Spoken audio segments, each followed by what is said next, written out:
Okay,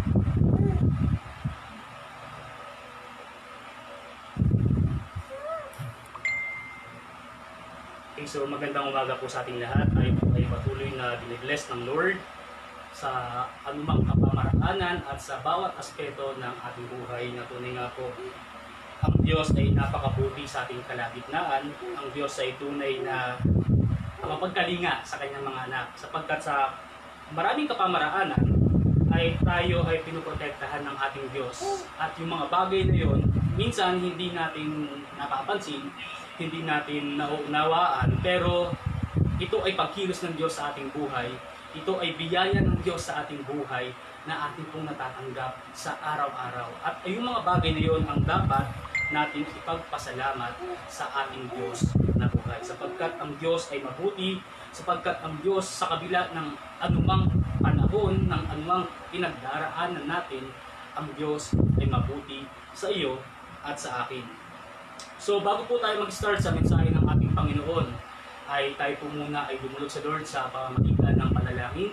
Sabayan niyo po ako saan man kayo naroon ngayon, sumabay po kayo sa ating panalangin. Panginoon na aming makapangyarihang Diyos Ama, maraming salamat Lord sa magandang umaga na iyong pinagkaloob po. Ama, salamat Panginoon sa patuloy Panginoon na pagkilos sa kabila Lord God ng aming nararanasan.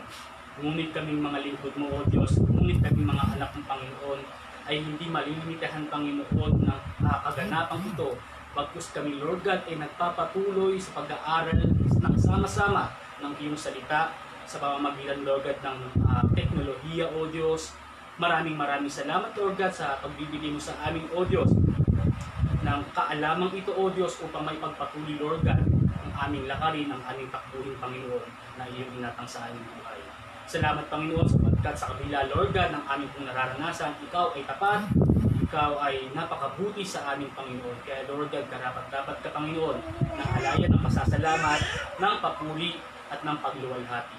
Lord, buksan mo nawa Panginoon ang aming isipan upang sa ganun maunawaan po namin ang iyong mensahe, makita po namin, O Lord God, ang nais mong iparating sa aming buhay, individually O Lord, or as a group Panginoon, na tunay nga po Lord God, malaman po namin ang iyong kalooban, ang iyong mabuting mensahe sa aming kalagitnaan.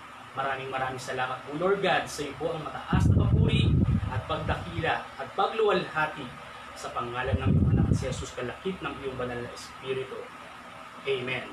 So tunay nga po no, ngayon po ay huling linggo ng buwan ng Hulyo. At ang kabutihan ng Diyos ay siyang sumasa atin, ang siyang ating nararanasan hanggang sa mga oras na to. Pangungunahan ko na po kayo, yung preaching po natin ngayon, yung sermon at outline ay iba sa mga naging sermon outline na aking pong nilalatag sa ating harapan. Sapagkat ng mga nagdaang buwan, mga nagdaang preaching na ating po ibinigay sa ating Panginoon, ay kung makikita po natin, ito po yung tinatawag na expository preaching or sermon, na kung saan meron ditong isang teksto na mahaba-haba yung teksto at doon kumukuha ng mga punto, no? Doon kumukuha ng mga kaalaman, ng ideya, ng mensahe ng Panginoon at mga punto na kailangan bigyan pansin. Pero sa panahon na o sa mga oras na to, medyo ginawa ko lang muna ng kaunting tinatawag po nating textual or topical. Kung saan yung topical ay narinig ko sa ating church yung tinatawag pong tipaklong style of preaching. So, yung tipaklong style of preaching, ito po ay ang daming verses na pinagkuhaan at doon mabubuo yung isang malaking kaisipan. Malaking kaisipan na kung saan doon natin makikita at kapagtatagpi-tagpi yung pinaka-pinupunto ng mensahe ng ating Panginoon. So kaya naman, kung mapapansin nyo sa mga oras na, mga susunod na oras, susunod na minuto ng aking pagsasalita, ay marami po tayong tutunghayan ng mga verses sa Biblia. Na kung saan, eto nga po, yung mga pagtatagpi-tagpiin natin upang maranasan natin ang kabutihan ng Diyos at upang malaman natin kung ano yung mensahe ng ating Panginoon sa ating kalagitnaan. Na ito nga yung may title na The Greatest Virus of All Times. So, pag-usapan po natin kung ano nga ba ang greatest virus na ito. Sapagkat sa mga oras na pong ito ay alam naman po natin na tayo ay dumaranas ng isang pandemic na kung saan may isang virus na lumaganap at ito po ay medyo nagpahirap sa ating bansa, hindi lang sa ating bansa, syempre sa buong mundo. Pero sa kabila ng pagpapahirap nito sa buong mundo, ang mga Kristiyano nakalulugod sa Lord at nakatutuwa sa Panginoon sapagkat tayo'y nagpapatuloy at hindi tayo nalilimitahan. Hindi tayo napipigilan sa pagsamba natin sa Diyos. Hindi tayo napipigilan sa pag-aaral ng salita ng Diyos sapagkat ito ay kinukuha nating pagkakataon upang maipamalas ang ating katapatan sa Lord at upang patuloy nating maranasan ang kabutihan ng Diyos, ang kanyang salita at matuklasan yung kanyang mga biyaya sa ating buhay sa pamamagitan ng pag-aaral ng kanyang salita. So ako po ay nanood ng documentary about sa coronavirus. Na kung saan ang coronavirus, ito nga po ay alam naman po natin lahat, nagpalit or nagpanibagong anyo ng mundo natin ngayon. Na kung saan pinag-uusapan naming mag-asawa na itong anak namin, si Baby Thea, ay kapag lumaki siya, siguro marirealize niya na siguro normal na yung nakamas sa tao. Para kung papaanong normal na ang tao ay magdamit, na kung papaanong normal na ang tao ay magsuklay, mag-toothbrush, makakalakihan niya na siguro yung mask ay siguro normal to. Pag nagtanggal ng mask ay hindi normal yan, nakakahiya, ba't ka nagtanggal ng mask? So, siguro ganun na pag-uusapan namin at malamang ayun yung mga giging o makakalakihan ni Althea. So, ito ay nagpanibagong anyo sa ating mundo ngayon.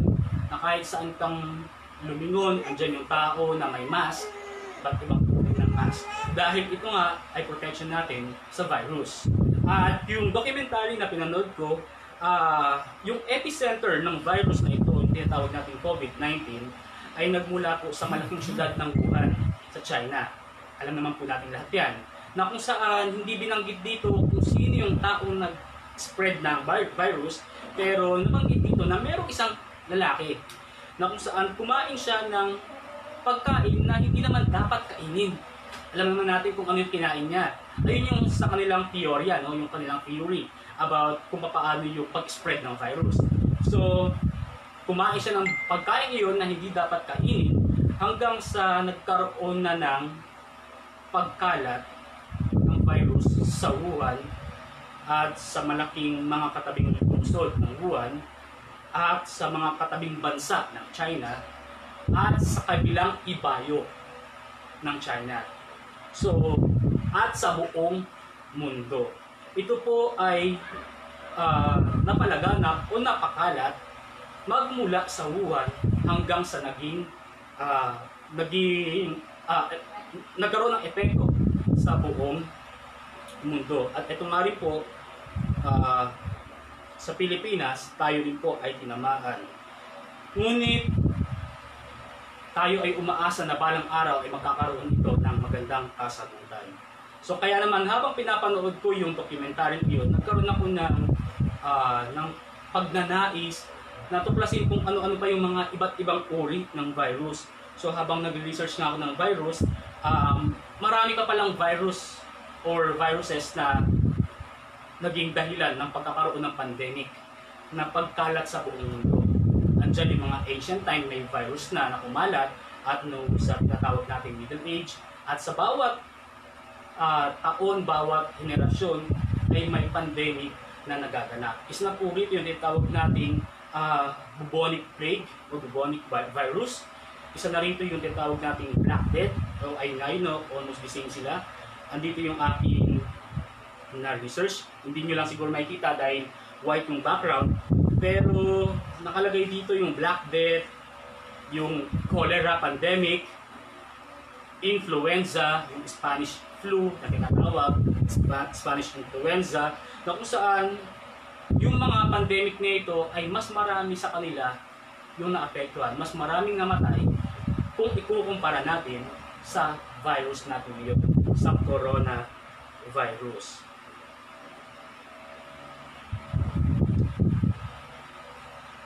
So maraming iba't ibang uri ng virus. Pero hindi pa natin alam na merong isang uri ng virus na tinatawag nating mother of all viruses, na kahit ang Lysol ay hindi niya kayang patayin yung virus na to. Mag-sanitize tayo, kahit buong katawan natin, isanitize natin, hindi niya kayang tuksain, hindi niya kayang sirain, hindi niya kayang alisin yung virus na ito.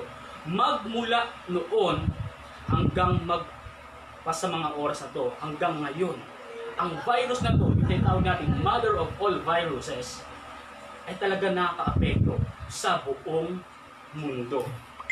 Sa buong mundo na kung saan kamatayan ang nagiging kabayaran ng virus na ito. At ang virus na tinutukoy kong ito ay sinulat na to ni Paul nung siya ay nakulong yung panahon ng mga Romano. Kinulong siya at siya ay sumulat sa mga taga-Roma. Sa Romans chapter 5, ito yung virus na tinutukoy ko, no? Na talagang related sa panahon natin ngayon. Bakit related? Dahil nung Wuhan virus o coronavirus, yung virus nito ay kumalat sa pamamagitan ng isang tao na kumain nga ng kumain ng pagkain na hindi naman dapat kainin. Sa Romans chapter 5 verse 12 sabi rito, sa pamamagitan ng isang tao ay pumasok ang kasalanan sa sanlibutan, at ang kamatayan ay pumasok sa pamamagitan ng kasalanan. Dahil dito ay naranasan ng lahat ng tao ang kamatayan, sapagkat ang lahat ay nagkasala. Itong virus na ito na tinatawag po nating sin, na tinatawag nating kasalanan, magmula noon hanggang ngayon ay apektado ang tao. Magmula sa panahon ni Eva at Adan, pumasok ang kasalanan. Dahil sa taong ito, ang buong bansa, ang buong henerasyon ay naapektuhan ng tinatawag nating virus. So, pag-usapan po natin ang mensahe ng Panginoon sa atin. Hayaan niyo pong pagbulay-bulayin natin yung 4 na punto kung ano ba ang nagiging epekto, kung paano naka-epekto ang virus sa buhay ng tao na tinamaan nito. Sinasabi ng Biblia, ang salitang ito, lahat. Lahat ay nagkasala. Lahat ay tinamaan ng virus na ito. At yung kabayaran ng virus na ito ay isa lang. Ito po, kamatayan. Ito po yung kabayaran. Ito po yung pinaka-ultimate result ng virus. Ultimate effect ng virus na tinatawag natin kasalanan. Yung coronavirus, kahit wala pang ngayong vaccine, may naka-survive. Yung mga taong, alam niyo na, nakakaligtas, lumalakas sila, nakabawi, nakasurvive sa virus na ito, kahit wala pang vaccine. Pero ang kagandahan dito sa atin ngayon, mga kapatid, yung virus na ito na tinatawag nating kasalanan, na ang kabayaran ay kamatayan, ay may resulta. At yung resulta ng ito, kamatayan. At ang kagandahan dito, meron itong antidote. At yung antidote na ito ay nagmula sa ating tagapagligtas na si Jesucristo. Nagmula sa ating Panginoong tagapagligtas na anak ng Diyos, na Mesaya, na ating tagapagligtas. So ngayon pag-usapan po natin yung apat na epekto ng virus na tinatawag na kasalanan. Unang epekto ng virus na ito na kumala nung unang panahon pa lang sa panahon ni Eva at ni Adan hanggang sa panahon natin ngayon. Ito po ang unang epekto ng kasalanan. Sin will affect our fellowship with God. Yung kasalanan ay nakaapekto sa ating pakikitungo, sa ating pakikihalubilo sa Diyos. Alam naman po natin sa Genesis chapter 1, Genesis chapter 2, na ang Diyos at ang tao, meron silang fellowship. Magkasama sila. Doon nag-uusap sila. Magkasama at nag-uusap. We were created for fellowship with God. fellowship in the Garden of Eden. Pero, ayun nga no, nagkaroon ng distraction. Nagkaroon ng tinatawag nating virus na kung saan yung fellowship na ito ay naapektuhan ng virus na ito. At ang virus na ito ay yung kasalanan. Sin broke that fellowship. According to Genesis chapter 3. Genesis chapter 1 and chapter 2, pinakita rito sa chapter 1, pinakita rito yung general creation ng Lord. Kung paano niya create ang lahat. Sa chapter 2, medyo detalyado. Kasi sa chapter 1, kung mababasa natin, nilikha ng Diyos ang tao ayon sa kanyang bangis. So kasama na rin yung babae at yung lalaki. Pero pagdating sa chapter 2, medyo detalyado kung paano nilikha ng Diyos ang babae. Nauna si lalaki, pinatulog ng Diyos si lalaki, at kumuha ng ribs si God sa katawan ni lalaki, at doon hinulma niya si babae dahil na sinasabi ng Lord, it is not good for a man to be alone. Kaya binigyan niya ito ng partner na si Eva. So detalyado yung chapter 2. At doon pinakita niya sa chapter 2 yung fellowship ng tao at ng Diyos. Nag-uusap sila. At anong sabi ng Diyos? Umayo kayo at magpakarami. Magkausap ang tao at ang Diyos. Pero pagdating sa chapter 3 ng Genesis, dito na pumasok ang kasalanan. Dumating ang ahas, si Satanas, nilinlang niya ang tao, at nung nalinlang niya ang tao, nagkaroon ng kaalaman ang tao na sila pala ay hubad. At doon ang unang pagkakataon na may naapektuhan ng virus na tinatawag natin kasalanan. Hanggang sa mga saling lahi, hanggang umabot sa atin sa mga oras na to, ang virus na ito ay hindi mamatay-matay. Hindi natin kayang mapuksa. Kahit anong sanitation ang gawin natin, kahit anong vaccine ang develop natin, walang vaccine na makapag-aalis ng kasalanan ng sanlibutan. Maliban sa isang Diyos na tagapagligtas na ang ngalan ay Jesus. So, yung kasalanan, naapektuhan talaga tayo ng kasalanan. Ito yung unang punto. Sin will affect our fellowship with God. Hindi lang yung fellowship natin, yung kasalanan din ay ginagawang matigas ang ating puso. Sa paanong pakamaraanan? Buksan po natin ang ating Biblia o samahan nyo akong basahin, i-zoom ko na lang para medyo makita ninyo. Pinatitigas nito ang ating puso. Yung kasalanan ay nagpapatigas ng ating puso sa harapan ng Lord. Sa Awit chapter 32 verse 3, ang sabi po rito, nang hindi ko pa naihahayag ang aking mga sala, ako'y nanghina sa maghapong pagluha. Kung makikita natin dito, instead na ihayag natin sa Lord yung ating mga pagkakasala, nagkakaroon tayo siguro ng hiya. Lord, nahihiya ako. Medyo lumipas na yung oras ng paghingi ng tawad, kaya medyo nahihiya ako. Hindi dahil sa ayaw kong humingi ng tawad, pero lumipas na yung oras eh. Parang ganito po, sa classroom. Sa classroom may batas. Hindi po yun. Sa classroom ay merong isang estudyante na gumawa ng gulo. Nagalit si teacher. Si teacher nagtanong, sino ang gumawa ng gulo? Yung lalaki o yung estudyante, aamin sana, pero hinayaan niya muna. Ay, mamaya na. Siguro pagka uwian na, sasabihin ko kay ma'am, hihingi ako kay ma'am ng sorry. Ma'am, sorry po, ako po yung may kasalanan. Hanggang sa yung estudyante, mga classmates na nag-ingay na. Sino ba yung gumawa nun? Umamin na para hindi tayo pahamak, para hindi tayo papagalitan ni ma'am, para hindi tayo parusahan ni ma'am.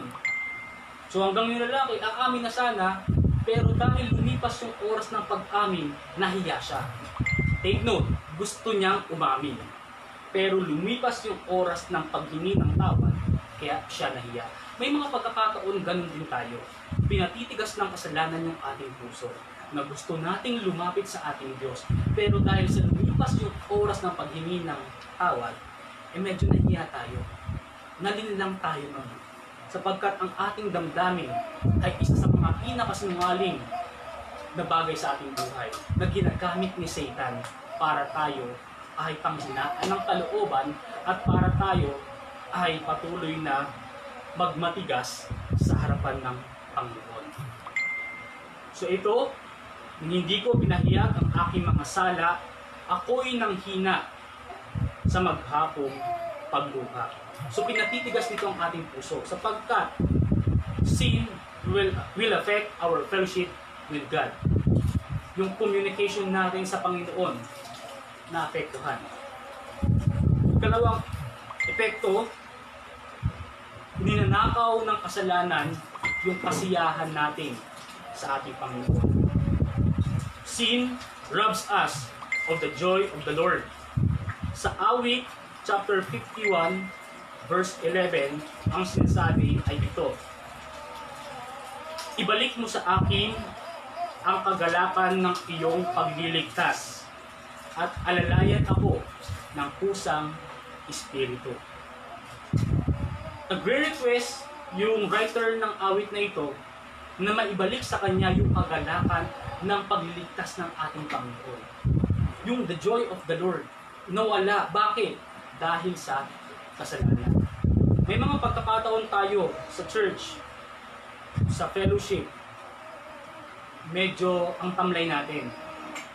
Parang nararanasan natin, nagtimpla ka ng juice na parang lasang tubig. Tamlay naman ng juice na to, hindi masarap. Nagiging ganun tayo. Nawala yung kaganapan, nawala yung joy. Bakit? Isa lang ang dahilan. Dahil sa virus. At yung virus na ito ay yung kasalanan. Dahil sa kasalanan, nawala yung ating kagalakan. Kaya ikaw magtataka ka, ba't ganun? Gusto kong makisalamuha sa aking mga kapatiran. Gusto kong makipag-fellowship sa kanila. Gusto kong umattend ng Bible study. Gusto kong umattend ng Sunday school ministry, worship ministry, ng youth ministry, ng prayer meeting. Pero bakit ganun? Parang ang tabang. At ayun nga po, ay dahil sa kasalanan. Sin will affect our fellowship with God. At tayong mga anak ng Diyos ay naapektuhan. Unang epekto sa atin ng kasalanan, pinatitigas nito ang ating puso. Ikalawang epekto ay inaalis nito yung kagalakan, yung kaligayahan sa atin. At ikatlo, sin keeps our prayers being unanswered. Dahil sa kasalanan, may mga panalangin tayong hindi pinakikinggan ng ating Panginoon. Buksan po natin ang ating Biblia para makita po natin kung talaga bang hindi nakikinig ang Diyos sa ating mga panalangin. Sa Awit 66, verse 18, ano pong sabi dito? Kung iningatan ko ang kasamaan sa aking puso, ang Panginoon ay hindi makikinig. Bawat isa sa atin, kung iingatan natin yung kasalanan sa ating puso, yung panalangin natin, yung communication natin sa ating Panginoon, yung mga sasabihin natin sa ating Panginoon, ay hindi niya kakikinggan. Maliban na lamang kung tayo ay lalapit sa Kanya at magpapakumbaba sa Kanyang harapan at hihingi ng tawad, tapat ang Diyos na tayo ay Kanyang patatawarin. Ngunit, kung iingatan natin yung kasalanan, hindi tayo pakikinggan ng Panginoon. So, tatlong epekto sa fellowship natin sa Lord at epekto ng kasalanan sa ating mga anak ng Diyos. Ang kasalanan ay pinatitigas ng ating puso. Ang kasalanan ay inaalis niya, ninanakaw niya yung kaligayahan natin sa ating Panginoon. at ang kasalanan ay nagpapanatili sa ating mga panalangin upang hindi magkaroon ng kasagutan. Kaya pag tayo nanalangin, double check natin yung ating puso. Kaya nga, sa format ng prayer na madalas natin tinuturo sa ating mga Sunday schoolers ay yung format na acts. Yung first is adoration, kung saan ina-adore natin, pinupuri natin ang ating Panginoon. Second is yung confession. Dapat muna tayong magpalinis sa ating Panginoon. Magpalinis ng ating puso, ng ating buhay. Magpalinis, alisin yung ating mga kasalanan sa ating buhay. Thanksgiving and supplication. Pero kasi may pagkakataon, inuuna natin yung supplication. Na dapat yung supplication nasa dulo, pero dahil excited tayo sa panalangin, atat tayo sa panalangin na Lord, pinag-pray ko po ang aming mag-anak na may sakit, nawa Lord, bigyan niyo po siya ng kagalingan. Inuna mo yung supplication. Supplier mo siya, Lord God, ng kalakasan. Loobin mo nawa, Panginoon, na mabigyan siya ng malakas na pangangatawan. Eh may kasalanan ka pala. Ang sinasabi ng Biblia, kung meron tayong kasalanan sa ating puso na iniingatan, ang Panginoon ay hindi makikinig. Kaya naman, confession. Dapat tayo mag-confess sa ating Panginoon sa Kristo. Mag-confess sa ating amang kasalanan. Ang kasalanan ay seryoso. Sapagkat may kabayaran ang kasalanan. At ang kabayaran ng kasalanan ito ay seryoso din. Kamatayan na magpasawalang hanggan. At ito yung nakita ng Diyos. Na yung kanyang mga wangis, na yung kanyang mga kamukha ay mapapahirapan sa impyerno, mismong Diyos Ama yung gumawa ng kapamaraanan at ang Diyos Ama ang siyang gumawa ng kasagutan para sa ating mga kasalanan. Ibinigay niya ang kanyang bugtong na anak at seryoso yung bayad ng Diyos doon. Yung buhay ng kanyang bugtong na anak. Because only the death of Christ could atone our sins or could compensate our sins. Kamatayan lang ni Kristo yung makapagbabayad ng ating kasalanan. Para hindi tayo mahirapan ng paulit-ulit na mag-alay ng kordero sa Lord sa harapan niya, mag-alay ng tupa, mag-alay ng baka. So, mahihirapan tayo ng lughapin para lang malinis yung ating kasalanan. Eh kung magkasala ka ulit kinabukasan, eh di panibagong alay naman ibibigay natin. Eh di panibagong baka na naman yung ibibigay natin kung malaki-laki yung kasalanan natin.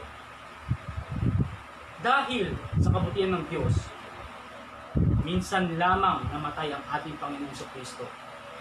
At kung kamatayang ito ay naka-epekto naman magpasawalang hanggan. Yung effect ng kamatayan ng ating Panginoon sa Kristo mula noon hanggang ngayon at magpakailanman hanggang sa kanyang muling pagbabalik. Ganoon kaseryoso yung ginawa ng Diyos Anak ni Christ para mabayaran yung ating mga kasalanan at upang hindi maapektuhan yung ating fellowship with our God. So unang punto, sin will affect our fellowship with God. Ikalawang punto po, nais ibigay sa ating ng Diyos, sin will affect our family. Sin will affect the family. Meron akong nakuha ang quotation pero anonymous yung writer, kaya naman hindi natin alam kung sino siya nagsabi nito. Pero ito yung sinasabi sa quotation to: we never reap the consequences of sin alone. We never reap the consequences of sin alone. Sapagkat ito yung aking belief, ito yung aking paniniwala, na kung ako ay magkasala at haharap sa Lord, ako yung magsusulit nun. Wala nang iba, ako yung magsusulit kasi kaninong kasalanan nyo sa akin. Kaya binasa ko pa yung kanyang mga sulat, doon ko lang mas naunawaan yung kanyang kahulugan na we never reap the consequences of sin alone. Yung consequences na to, ito yung epekto ng kasalanan. Halimbawa, sa isang pamilya, si anak ay nagkasala sa kanyang magulang o nagkaroon ng kamalian sa komunidad. Hindi pwedeng si anak lang yung maapektuhan ng kanyang kamalian sa komunidad. Pati ang magulang ay maaapektuhan sa ginawa ng anak. Although hindi kasalanan ng magulang yun, kasalanan iyon ng anak. Pero yung sinasabing epekto, yung epekto lang, yung mararanasan ng pamilya. Pero yung pagsusulit dito ay nasa anak pa rin. Yung epekto, hindi natin maiaalis yan. Bakit? Kaya nga meron tayong tinatawag na chain reaction. Nasa chain reaction, kapag ginalaw natin yung isang bahagi ng kadena, lahat ito ay magkakaroon ng vibration na kung saan gagalaw silang lahat. Parang ganito, nung nakarang mga nagdaang araw, yung baby po namin na si Elpea ay medyo sumasakit yung gilagid dahil tutubuan ng ata na baby. So, ang nangyari, nagtimpla si Sister Jasmine ng gatas pero hindi niya dinete. Tapos, syempre, napanis ng gatas, nagtimpla ulit ng gatas pero hindi niya ulit dinete. Hanggang sa si baby gumapang na, kinukuha yung dede na panis at gusto niyang dumete. Kaya naman nagtimpla ulit si Sister Jasmine ng gatas, medyo ayaw pa rin dumete. So, umiiyak siya ng umiiyak. Ito ay sakit, pighati ng aming baby. Pero yung epekto, hindi lang sa kanya, naapektuhan din kaming magulang. Nanay at tatay maapektuhan sa nararanasan ng anak. Ang anak, kapag nagkaroon ng kasalanan, ng kamalian, apektado yung magulang. Yung magulang, pag nagkaroon ng kamalian, apektado ang anak. Yung asawa, yung mister, yung misis, pag nagkaroon ng kamalian, apektado yung kanyang asawa. So, may epekto. May epekto ang kasalanan sa ating pamilya. May epekto sa ating loved ones. Our loved ones will suffer because of our sin. Kaya kung ihahalaw natin sa Biblia, yung sinasabi ko, nung nagkasala si Eva at Adan, di sana dapat sila na lang yung may kasalanan. Hindi na sana tayo. Kasi sila naman yung gumawa. Pero yung kagagawan nila, sila yung nagsulit doon. Naapektuhan nga lang tayo.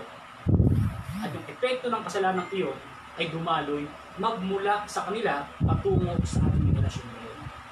Isa pang mas maliwanag na verse sa Biblia ay ito sa 2 Samuel chapter 2 verse 14.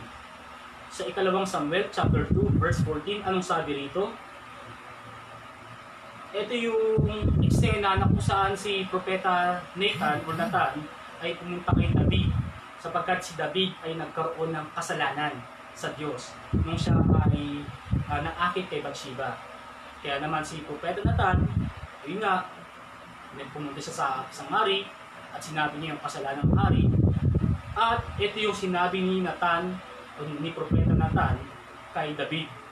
Ngunit dahil nilipastangan mo si Yahweh, ang magiging anak mo ang mamamatay. Kaninong kasalanan ito? Sa ama. Pero yung epekto ay sa anak. Nagkaroon ng epekto sa anak. So, dahil ito yung katotohanan. Hindi ka magiging masaya sa buhay mo kung nakikita mo yung pamilya mo o isa sa mga miyembro ng pamilya mo ang naghihirap, ang lugmok sa kasalanan, o may karamdaman. Sa atin nga, di ba, ang baby pag nagkaroon ng karamdaman ng sakit, parang buong pamilya ang tamlay. Alam ko po, yung mga may baby na alagaan, karoon ng anak, yung mga pamangkin, may mga baby na kasama sa bahay, nung nagkaroon ng karamdaman, matamlay si baby, matamlay yung inaalagaan natin, ay tayo namang malalakas, malakas yung balikat, pero nakikita natin si baby, yung inaalagaan natin, tumatamlay din. Dahil nga ito ay sa epekto na kung saan ganun din yung kasalanan. Magkaroon ng kasalanan ang isa, maapektuhan ang lahat. Pero hindi ko sinasabi na tayo yung magsusulit doon. Yung may kagagawan, yung siyang pa rin magsusulit ng kanyang kasalanan. Pero hindi nga natin may aalis yung consequences nito, yung epekto nito sa mga kabahagi ng pamilya ng bawat isa. Children will affect the sins of their parents, and vice versa, parents affected by sins of their children. Ikatlong punto po, bago tayo magpatuloy, balikan po natin yung dalawang unang punto. Yung una po, sin will affect our fellowship with God, na kung saan ang Diyos, ang ating Ama, tayo ang kanyang mga anak. Sa ating mga anak ay may epekto rin ng kasalanan, pinatitigas nito yung ating puso, ninanakaw nito, inaalis nito yung kaligayahan natin, kaligayahan na naggagaling sa ating Panginoon, at pinapanatili nito yung ating mga panalangin na hindi masagot dahil sa ating mga kasalanan. Ikalawang punto, sin will affect our family or the family. At ito na po yung ikatlong punto ng mensahe ng ating Panginoon. Sin will affect you physically. Kung saan yung kasalanan po, hindi natin maitatanggi na ang kasalanan po natin ay makaka-apekto sa ating laman. Tingnan po natin sa 1 Corinthians chapter 11 verse 30. Ito pong sabi sa 1 Corinthians chapter 11 verse 30. Iyan ang dahilan kung bakit may hina at sakitin ang marami sa inyo, at may ilan ngang namatay na. Babasahin ko muli ang sinasabi ng 1 Corinthians chapter 11 verse 30. Iyan ang dahilan kung bakit may hina at sakitin ang marami sa inyo, at may ilang namatay na. Mahina, sakitin, at may namatay na. Sa lugar ng Corinto, maraming mahina, maraming sakitin, at may mga namatay na. Pero kung titignan natin yung konteksto noong chapter 11, ay malalaman po natin yung context dito ay patungkol sa communion. Yung sa tinatawag po nating Last Supper. Bakit? Anong connection nito sa kasalanan? The context is about communion, but the issue is about sin. Ano yung issue na yun? Balikan natin yung kaganapan sa ating church. Madalas bigkasin ng ating mga kapasturan yung katagang ito. Bago tayo lumapit sa Lord, sa communion sa ating Panginoon, ipasiyasat muna natin yung ating puso. Ipasiyasat natin at ipalinis natin yung kasalanan. Sapagkat sa mga tao sa Corinto, sa mga mananampalataya sa Corinto, medyo nababoy nila o medyo nabalahura nila yung tinatawag nating Last Supper. Na sila ay nagtitake na lang ng Last Supper na parang nagmimerienda lang. Wow, Diyos, ang sarap. Wow, tinapay na walang levadura. Hanep. So, para lang sila kumakain, nagmimerienda. At higit sa lahat, hindi sila nagpapasiyasa sa kanilang mga puso. Kung babasahin natin yung verse 31 pa, at mababanggit dito dahil sa kanilang maruruming puso, dahil sa kanilang kasalanan. Kaya sila ay may hina, sakitin, at may ilang namatay na. So, ang kasalanan ay nakapagbibigay o epekto sa ating pangangatawan. Puyat ka ng puyat. Kasalanan mo yan. Kaya kinabukasan mahina ka. Hindi mo po, nangihina ako, ayoko sumali sa inyo. Mahina ako eh. Ayun na lang. Maganda pala yung nangyari doon. Sayang, dapat pala sumama ako sa inyo. Kasalanan mo yun. Dahil mahina ka ngayon, bakit ka nang hina? Balikan natin yung tinatawag natin cause. Ito yung effect, balikan natin yung cause. Bakit ka mahina? Dahil ito ay puyat ng puyat. So dahil puyat ka ng puyat, ang resulta, ikaw ay mahina. Kasalanan mo yun. Kaya hindi mo naranasan yung kagandahan ng kaganapan sa mga pinuntahan ng mga kasama mo. So, kung ihahalaw natin sa personal nating buhay, ganoon din. May pagkakataon na tayo ay nagiging sakitin, nagiging mahina dahil sa kasalanan. Dahil meron tayong bagay na hindi pa inaamin sa harapan ng ating Panginoon. So, nagiging mahina tayo. So, may nagbiro nga sa akin dati na kasi ako kapag tag-ulan, medyo maambunan ng konti, inaasahan ko na may magiging kaganapan sa buhay ko na manghihina yung katawan ko na at pinaka-usok-dulan nito ay magiging at magkakasakit ako, tatrangkasuhin ako. May nagbiro na, brother, baka naman meron ka pang kasalanan na hindi inaamin sa Lord. So napaisip ako, lahat naman ng kasalanan ko na amin ko na sa harapan ng Panginoon, ang dami nga nun eh. Sadya lang talagang mahina yung aking pangalan. Na konting ambon lang, eto nang sisipunin, uubuhin, at kapag lumala, tatrangkasuhin. Kaya nga, yung ibang kabataan dati, yung sa Martin Squire na tinatawag, ay ang tawag sa akin ay maya. Maya-maya, may sakit. So pag summer, medyo okay ako niyan. Although mainit sa katawan, pawisin yung katawan ko. Pero pagdating ng May hanggang mag-umpisa yung tag-ulan, andyan na maambunan ako. Andyan din naman na linggo-linggo or buwan-buwan, meron akong sakit. So, yun po no, balik tayo sa mensahe ng Lord. Ang kasalanan natin ay naka-epekto sa ating physical na kalusugan. Kaya dapat maalagaan natin yung ating physical na kalusugan, hindi lang sa pamamagitan ng pag-intake ng mga healthy foods, kundi higit sa lahat ay mapawalang bisa, mapawalang epekto sa ating katawan, sa ating buhay, ang ating mga kasalanan. Maihingi natin ng tawad sa Lord ang ating mga kasalanan. Dahil itong katotohanan, maraming kamalian, maraming kasalanan na may bit-bit agad na judgment. Anong ibig sabihin ng kamalian at or ng kasalanan yun? Halimbawa nilang, pasimplihin lang natin. Ito yung kamalian, isa kang bata, humawak ka sa mainit na kaldero, kamalian mo yun. Ito agad yung judgment. Napasok ka agad, nahapulan ka agad. Tumawid ka na may nakikita ka namang bisikletang dumadaan. Tumawid ka pa rin dahil kala mo kaya mong malusutan.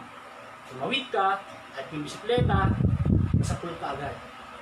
So, many acts of sin carry their own judgment.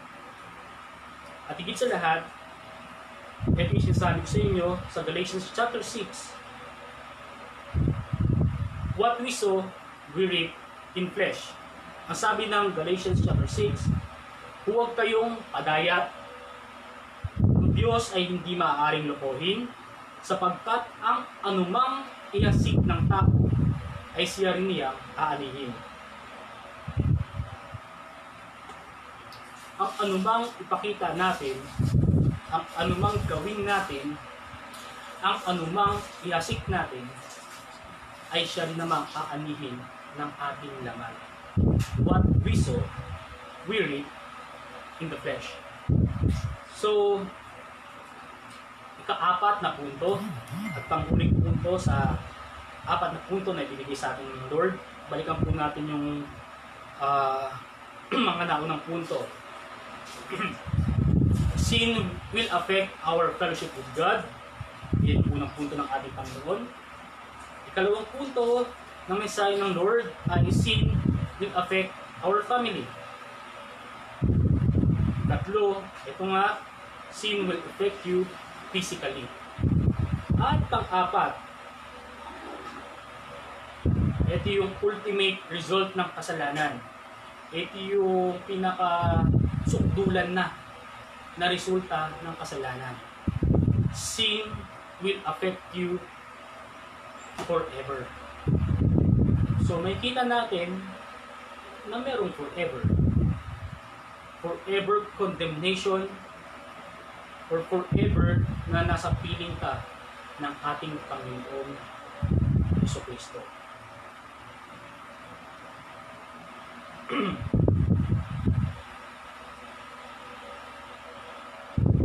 Isang ultimate sin na ang sabi ng ultimate result ng sin na ang sabi ng Romans chapter 6 verse 23, sapagkat ang kabayaran ng kasalanan ay kamatayan, ngunit ang kaloob na walang bayad ay buhay, o kaloob ng Diyos na walang bayad ay buhay na walang hanggan kay Kristo Jesus na Panginoon natin. Isa-isayin natin. Kasalanan, ang kabayaran ay kamatayan. Pero yung kamatayan may kasagutan. Pwedeng mawala yung kamatayan.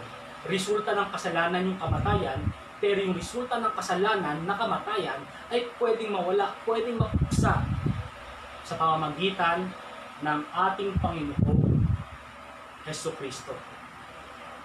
Sa pamamagitan ng ginawa ng ating Panginoong Diyos.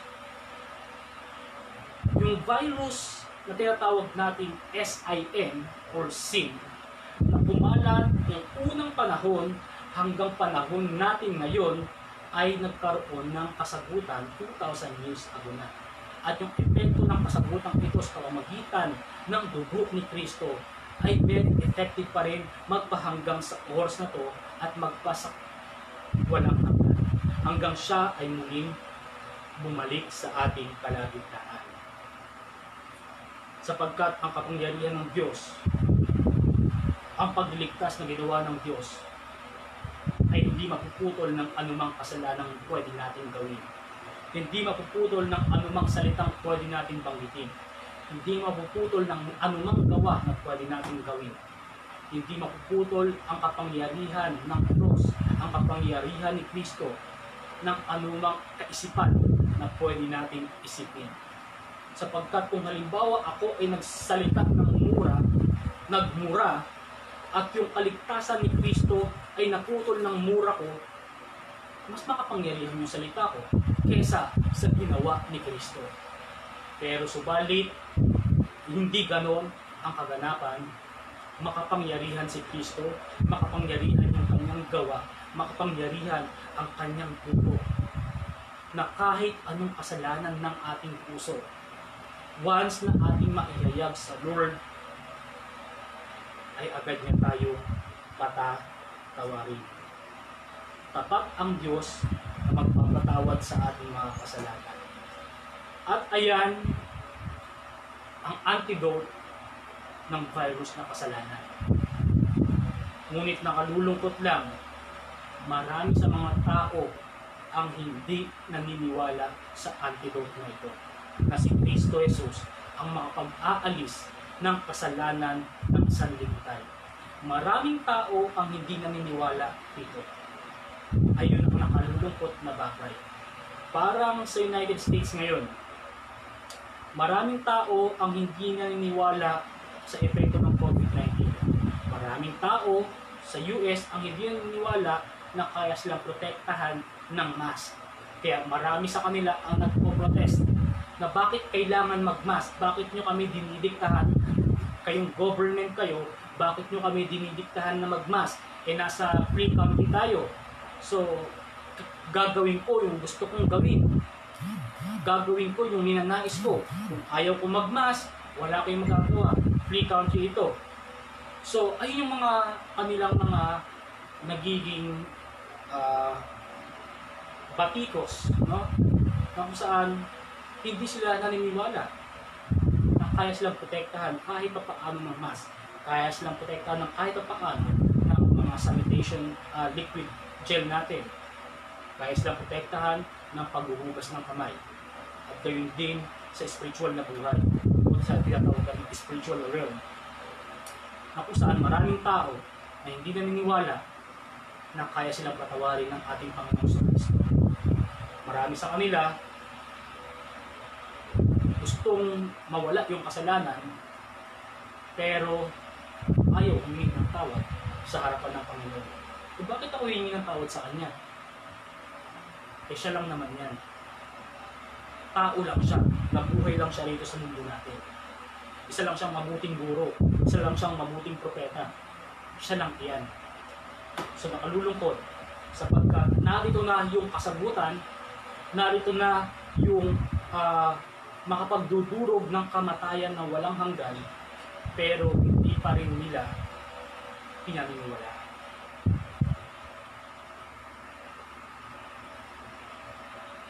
Bilang conclusion sa salita ng ating Panginoon, sabi sa Hebrews chapter 9 verse 27, at yamak itinakda sa mga tao ang mamatay na minsan, at pagkatapos nito ay pagbuko.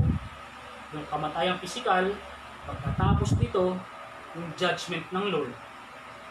Yung kanina, ang binanggit ko, may mga kamalian tayo na nagawa na andyan agad yung judgment. Umawa ka sa mainit na bagay, may resulta agad. Pero ito, yung kasalanan, yung resulta nito, pagkatapos, yung ultimate resulta, pagkatapos ng kamatayan ng ating piskal, haharap tayo sa Lord. At yung ultimate result ng kasalanan mo, kung hindi napatawad yan, kung hindi naalis sa buhay mo, doon mo siya haharapin. Doon ka na i-judge ng ating Panginoon. So, paalala po sa lahat ng mga mananampalataya bilang conclusion ng mensahe ng ating Panginoon. Sa Revelation chapter 3 verse 11, ito yung sinasabi ng Diyos, darating ako sa lalong madaling panahon. Kaya't ingatan mo kung ano ang nasa iyo, upang hindi maagaw ninuman ang iyong gantimpala.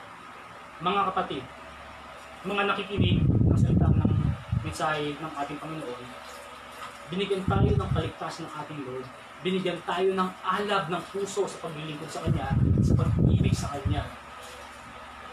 Pakaingatan po natin.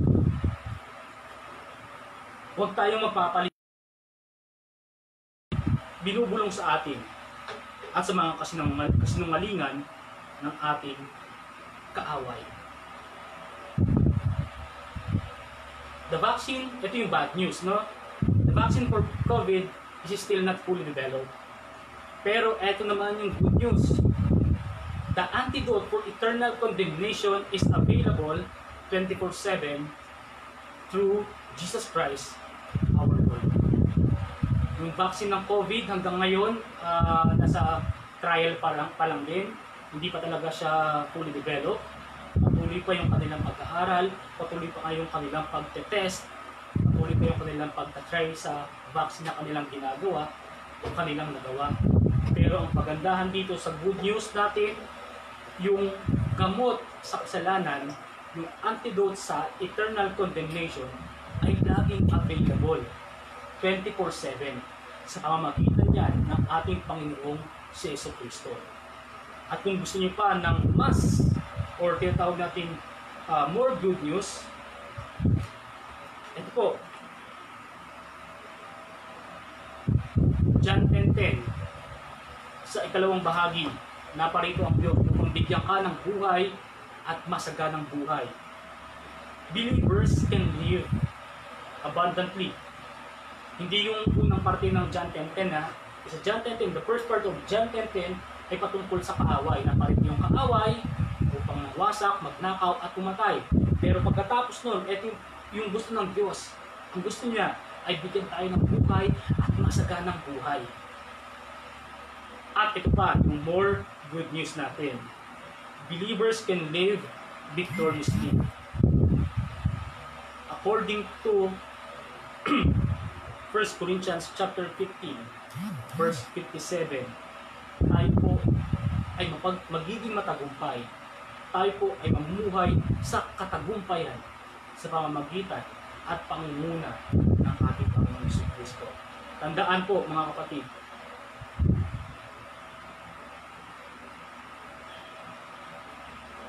the greatest virus of all times ay may kasagutan na. Sin can be forgiven.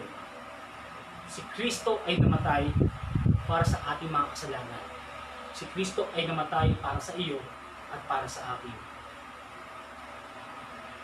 Siya ang naging ultimate solution para sa ultimate result ng kasalanan.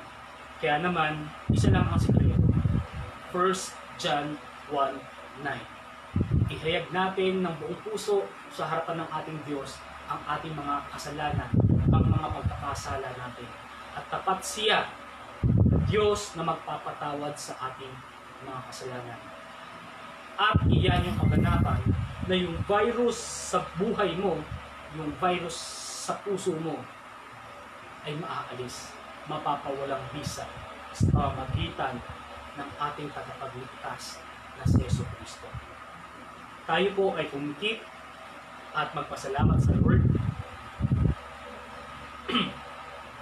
Dakilang Diyos, aming Ama, maraming salamat, Lord God, sa isang paalala, Panginoon, sa mensahe mo, O Diyos, na itong pinagkaloob sa aming buhay.